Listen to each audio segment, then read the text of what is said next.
Simula nga sa pagiging ika-11 ng Golden State Warriors sa standings bago ang trade deadline, umangat na nga sila ngayon sa ika-6 na pwesto matapos ang sunod-sunod na panalo. Pero hindi lang naman yan ang pinakamataas na pwestong maaari nilang makuha dahil sobrang dali ng kanilang game schedule at hindi malabong umabot sila hanggang sa top 4. Maitutulad na rin naman ang lakas ngayon ng Golden State sa performance nila sa umpisa ng season kung saan nakuha nga po nila noon ang top 1. At dahil sa tuluyang naibalik ng team ang tunay na lakas, naniniwala ang analyst na si Stephen A. Smith na ang Golden State Warriors nga daw ang muli ang hari ng Western Conference since kasalukuyan nga itong nagdodomina sa mga nakaraang game at magkakaroon pa ng easy schedule pagtatapos ng regular season at magagamit nila ito upang makakuha ng mas magandang momentum bago ang playoffs. Meron rin naman sila ngayong mga players na merong experience sa postseason at alam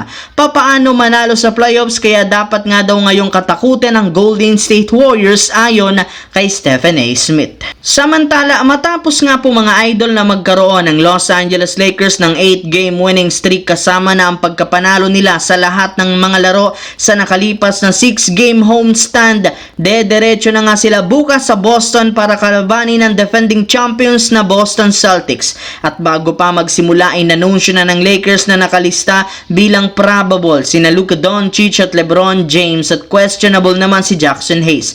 Habang hindi rin naman dito maglalaro sina Rui Hachimura, Maxi Kleber at si Bronny James. Hindi na rin naman nakasama sa injury report ang two-way player na si Jordan Goodwin na tuluyan ang nakarecover sa injury. At dahil sa loob ng TD Garden gaganapin ang game, maraming mga analyst na naniniwala na yamado dito ang Boston Celtics. Pero hindi rin naman ibig sabihin yan na magkakaroon sila dito ng sure win dahil meron nga pong dalawang advantage ang Lakers sa laro. Una ay ang pagkakaroon ng Lakers ng napakalaking momentum matapos magsunod-sunod ang panalo. Bukod dyan, mas healthy rin naman ang Lakers ngayon kumpara sa Boston na halos lahat may iniindang injury ngayon, kaya maaari nga pong samantalahin ito ng Lakers para makakuha ng maagang momentum na magagamit nila para makasabay sa opensa ng Boston at manalo sa magiging laro. Sa kabilang banda, natalo na naman ngayong araw ang Dallas Mavericks kontra sa Memphis 122-111